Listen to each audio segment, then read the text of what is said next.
Para quem tem curiosidade de entender como é que a sociedade estamental da modernidade, do período feudal, se transforma na sociedade burguês, no estado burguês que nós vivemos hoje, pautado no mérito e no capital. Hoje é dia de estudar a revolução que funda o nosso período, a nossa idade contemporânea. Então vem comigo que essa aula é para você.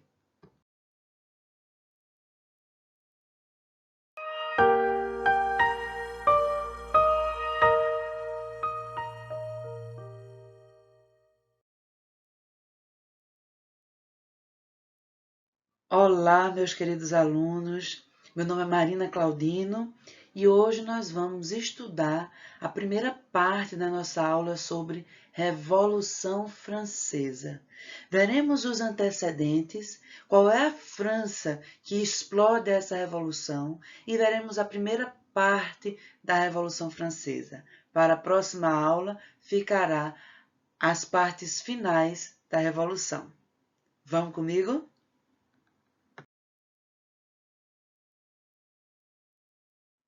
Bom, resumidamente, a Revolução Francesa significa o quê?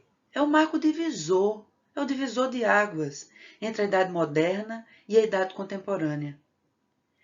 Ela representa a consolidação do Estado burguês, que já vinha ensaiando ser construído desde a Revolução Inglesa, que nós já vimos, a Revolução Industrial, que fortalece a burguesia economicamente, a independência dos Estados Unidos, que representa uma tomada de poder da burguesia.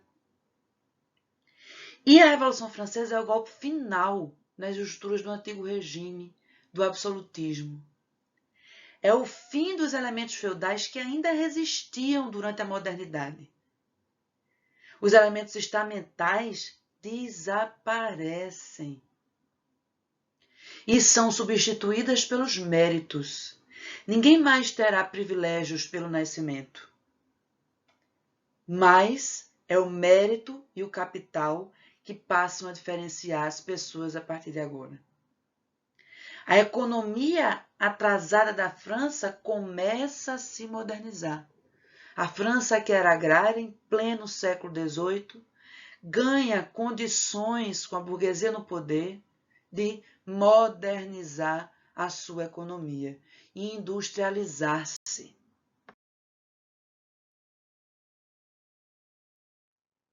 Para entender a Revolução Francesa, é necessário voltar a olhar sobre a França em que eclode essa revolução.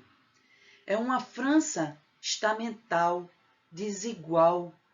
É uma França em que não há praticamente mobilidade social e que há o terceiro estado, o povo, que paga muitos tributos para sustentar os privilégios e o luxo do primeiro e do segundo estado. É uma França atrasada economicamente, ainda com um estilo de produção feudal, agrário e um estilo de produção pouco produtivo. É uma França que passa por um período de grande fome, ou seja, um período que se seguiu de secas e enchentes que prejudicaram a produção de alimentos, gerou fome em toda a população. É uma França que tem um Estado absolutista totalmente insustentável. É uma França que tem um Estado colapsado economicamente. É uma França em que começa a brotar o pensamento iluminista que fala em igualdade entre as pessoas, igualdade perante a lei, em liberdade, que nada combina com esse Estado absoluto e com a sociedade estamental. Nós temos a influência simbólica da independência dos Estados Unidos, que tem a significação de um Estado burguês se erguendo na América. E a resistência aristocrática às reformas. Diante de todo o colapso do Estado, a aristocracia, o primeiro e o segundo Estado, não reconheciam a necessidade de mudanças, de reformas, de mais igualdade. Bom, que sociedade estamental é essa? É uma sociedade dividida em três grandes estamentos, em que praticamente não há mobilidade social entre eles. Em que o primeiro e o segundo estamento têm muitos privilégios jurídicos e tributários, ou seja, não pagam tributos e, quando pagam, são diminuídos, enquanto o terceiro estado, que é a grande massa da população, sustenta os privilégios do primeiro e segundo estado. Né? Nós temos o primeiro estado, o clero, composto de alto e baixo clero, o alto clero, que são os cardeais, os bispos, arcebispos, em que somente nobres podiam compor o alto clero, o baixo clero, que são os padres, os párocos, os diáconos, que eram muito mais ligados ao povo, o segundo estado, que era a nobreza, uma nobreza que é heterogênea entre si. Há uma nobreza territorial, dona de terras, que tem poder pela posse da terra. A nobreza da corte e jurídica, que compõe os funcionários do Estado absolutista. Esse Estado que é muito inchado, cheio de funcionários, um Estado luxuoso, de grandes salários. E nós vemos aí esse luxo do primeiro e segundo estado sendo contrastado com a exploração do terceiro estado. O terceiro estado que é diferente entre si, que é heterogêneo, não é homogêneo. O terceiro estado que tem uma burguesia que tem desejo de poder, de representação política. Já que o Estado estava passando por mudanças econômicas em que a burguesia cada vez mais ganhava poder econômico, ela exigia o seu poder político, a sua representação política, para que legislasse a seu favor, a favor dos interesses do capital burguês. Do lado da burguesia, nós temos camponeses e sans-culottes, que tinham desejos bem mais básicos, de matar a fome mesmo, de ter menos imposto para poder comprar comida, digamos assim. Os sans-culottes quem são? São esses aqui que usam essas calças retas, simples. São os pobres, trabalhadores urbanos na maioria das vezes. Por que são chamados de sans-culottes? Que quer dizer sem culotte?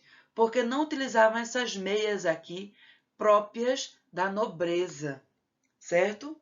Sans-culottes e camponeses tinham desejos muito mais básicos, como falei, de menos impostos, menos desigualdade, para que se tivesse a mínima condição de vida.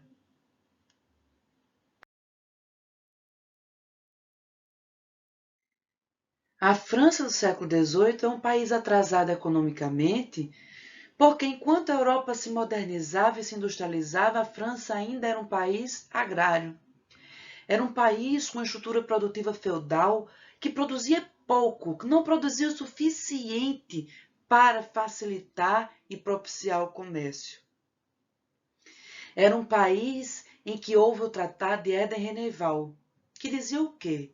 Que extinguia o pagamento de impostos sobre a importação de produtos ingleses. Isso fez com que muitas indústrias francesas falissem, porque não tinham como competir com os produtos ingleses que entravam na França sem impostos e que acabavam sendo muito mais baratos do que os produtos franceses. Isso gera ainda mais desemprego, ainda mais crise econômica para esse Estado francês. A grande fome é a materialização daquele ditado que diz que tudo que está ruim pode piorar. Porque uma série de secas e inundações vai prejudicar a produção de alimentos na França, que vai provocar fome e miséria entre camponeses. Vai fazer com que 80 mil pessoas morram de fome em Paris. E 20% da população viva em completa indigência e miséria. Essa fome, essa miséria só agravam a tensão social que já é bastante na sociedade desigual da França.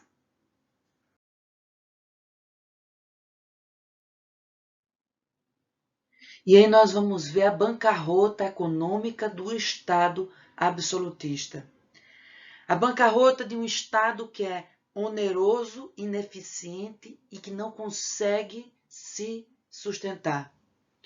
Um Estado que gasta muito, que precisa sustentar o luxo de muitos funcionários nobres e que cria cada vez maior dívida interna. É um Estado que, além da sua estrutura caríssima, vai se envolver em 3 guerras seguidas que vão onerar ainda mais os cofres públicos, que vão aumentar a dívida externa. E para pagar essa dívida externa e essa dívida interna, o que é que o Estado absolutista faz? Aumenta os impostos. Mas aumenta os impostos para quem? Para o terceiro Estado, que já sofre com a fome, que já sofre com a improdutividade, que já sofre com a desigualdade.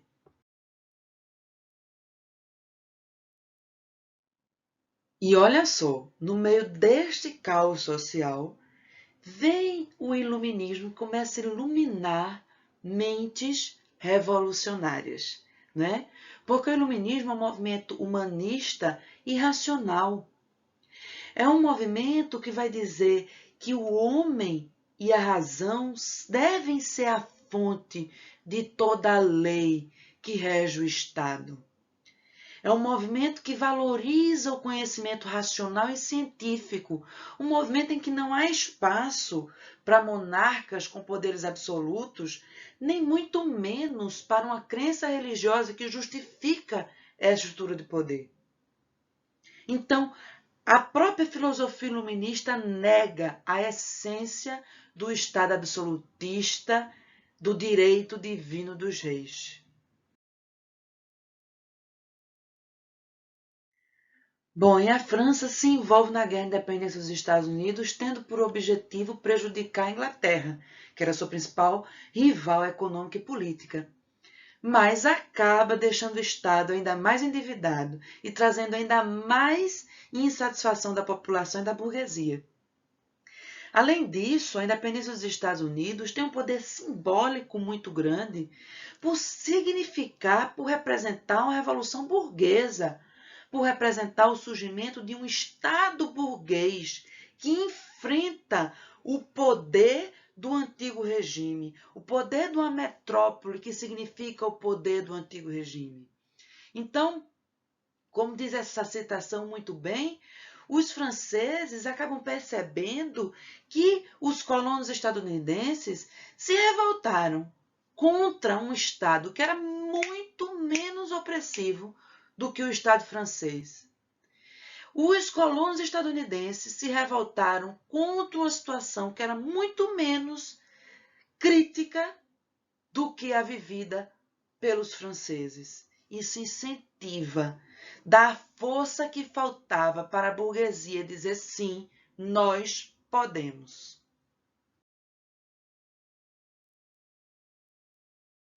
E então, mesmo diante de todo esse cenário caótico, econômico e politicamente, a aristocracia, a nobreza, com seus privilégios tributários, resistem a fazer reformas.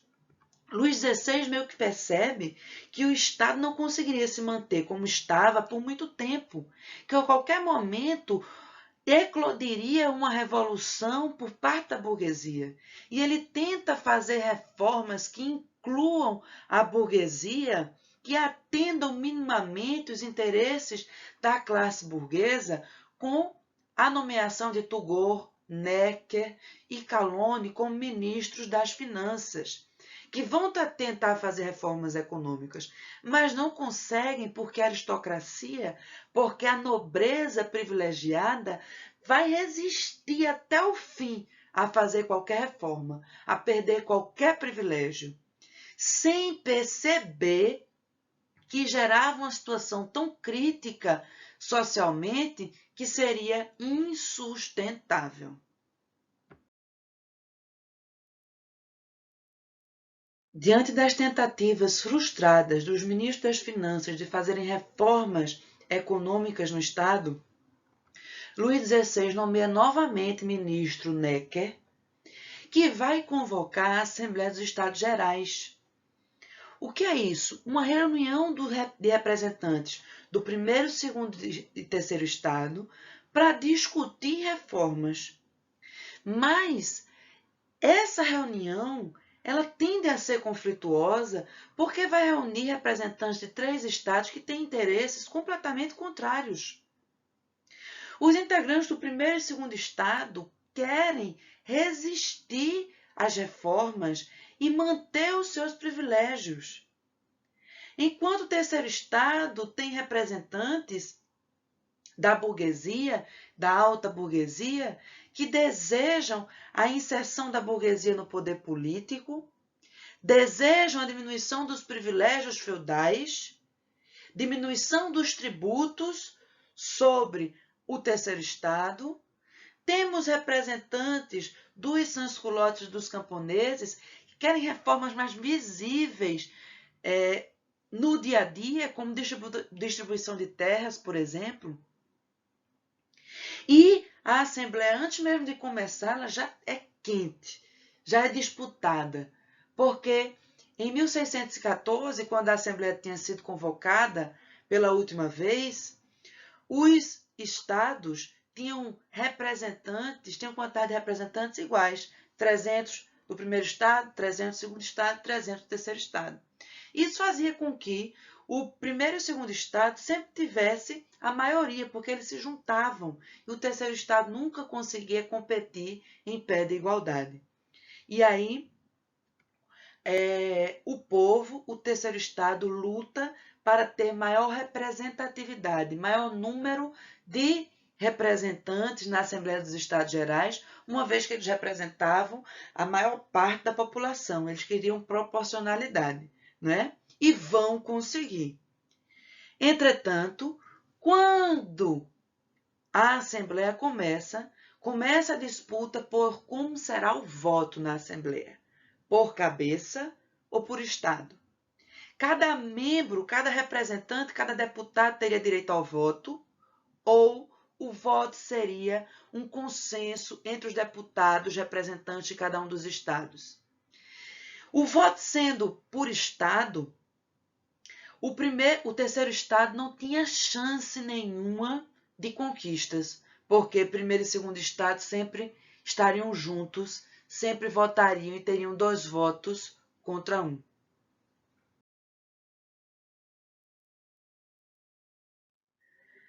Na disputa entre voto por cabeça e por estado, o terceiro estado, o povo sai perdendo. E não aceita essa perda, se revolta, insiste, ao ponto de Luís XVI acabar ordenando o fechamento da Assembleia dos Estados Gerais, o que vai causar uma revolta no terceiro estado, que vai se reunir na sala do jogo de pela, na sala anterior à sala da Assembleia. E vai dizer que só sai dali com uma Constituição. Se autodeclaram em uma Assembleia Nacional Constituinte. Uma Constituição, então, que ia limitar os poderes do rei, que iria determinar igualdade de impostos, enfim, que iria atender às necessidades do terceiro estado. Luís XVI, vendo a ameaça dessa revolução, desse ataque ao seu poder, limitação do seu poder por uma Constituição, vai mandar o exército reprimir o movimento.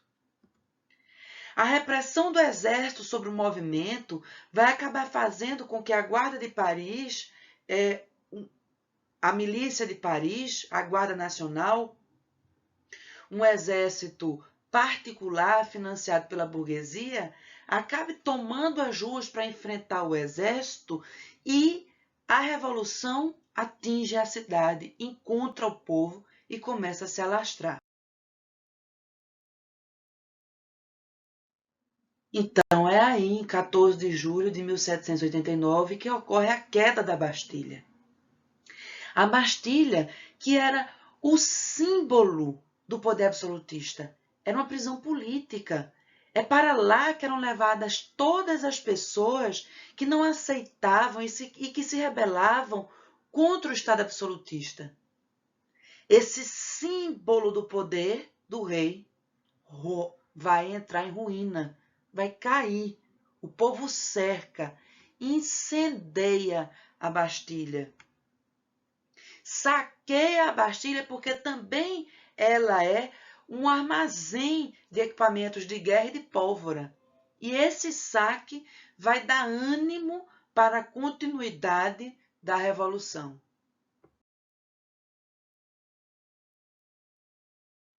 Essa é uma citação de Hobsbawm, que diz o seguinte: a contra-revolução, ou seja, essa movimentação do rei para conter a Assembleia Constituinte, mobiliza contra si as massas de Paris, que já estavam famintas, desconfiadas e militantes. O resultado mais sensacional de sua mobilização, a mobilização das massas, foi a queda da Bastilha, uma prisão estatal que simbolizava a autoridade real e onde os revolucionários esperavam encontrar armas. Em tempos de revolução, nada é mais poderoso do que a queda de símbolos. E a Bastilha era o símbolo do poder do rei, que podia aprisionar todo mundo que contrariasse as suas ordens.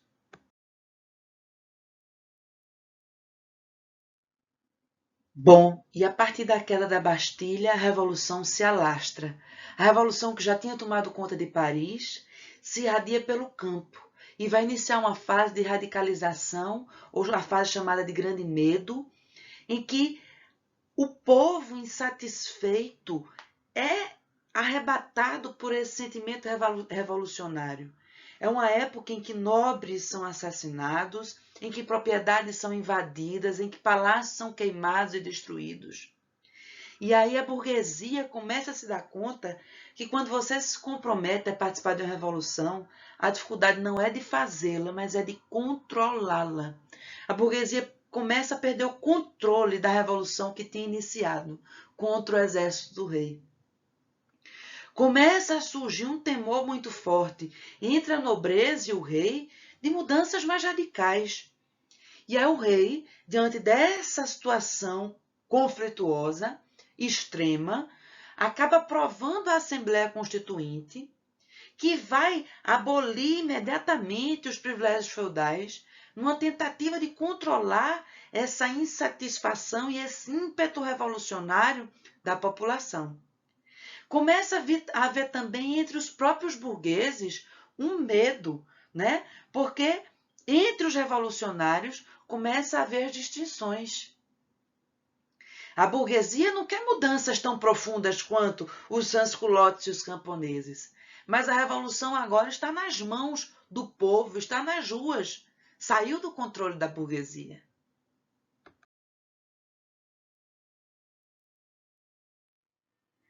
E a Assembleia Constituinte vai determinar a Declaração dos Direitos do Homem e do Cidadão, que em seus 17 artigos vai determinar, entre outras coisas, os direitos naturais dos homens, ou seja, os direitos que são intrínsecos à própria natureza humana, que não dependem da condição de classe nem de estamento para que o homem tenha. Os homens nascem livres e iguais em direitos, diz a Declaração dos Direitos do Homem. Diz que o objetivo de toda associação política é a conservação dos direitos naturais inerentes à natureza humana. Esses direitos são a liberdade, a propriedade, a segurança e a resistência à opressão. Veja aí os elementos iluministas se fazendo presentes na Declaração dos Direitos. O princípio de toda soberania reside no povo, acabando com a estrutura fundamental do absolutismo, que é o direito divino dos reis. A liberdade consiste em fazer tudo que não prejudique a outra pessoa, definindo né, a liberdade. E talvez o que seja mais revolucionário na Declaração dos Direitos do Homem e do Cidadão é que ela tem pretensão à universalidade. Porque em direitos naturais, a Declaração dos Direitos da Inglaterra, a Constituição dos Estados Unidos já falavam. Mas, diferente da Constituição dos Estados Unidos, da Declaração dos Direitos da Inglaterra, a Declaração dos Direitos do Homem e do Cidadão pretende ser universal. Ela não fala apenas para o cidadão francês, não apenas para o cidadão francês daquela época, mas para todos os homens e de todas as épocas.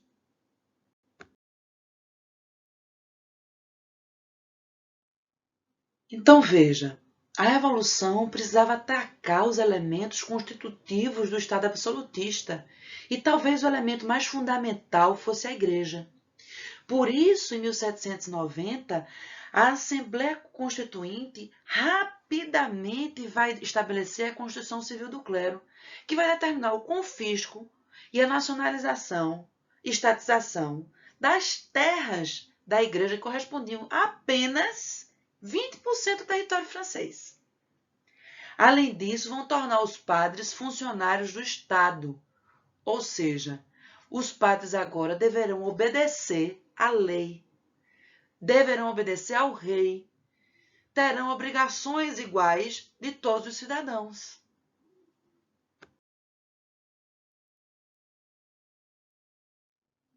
Bom, se no princípio da Revolução os revolucionários se identificavam apenas como um grupo, o terceiro Estado, que tinha um inimigo em comum, que era o Estado absolutista e eram os privilégios, agora nós já vamos perceber que esses revolucionários começam a se diferenciar, começam a surgir correntes revolucionárias distintas.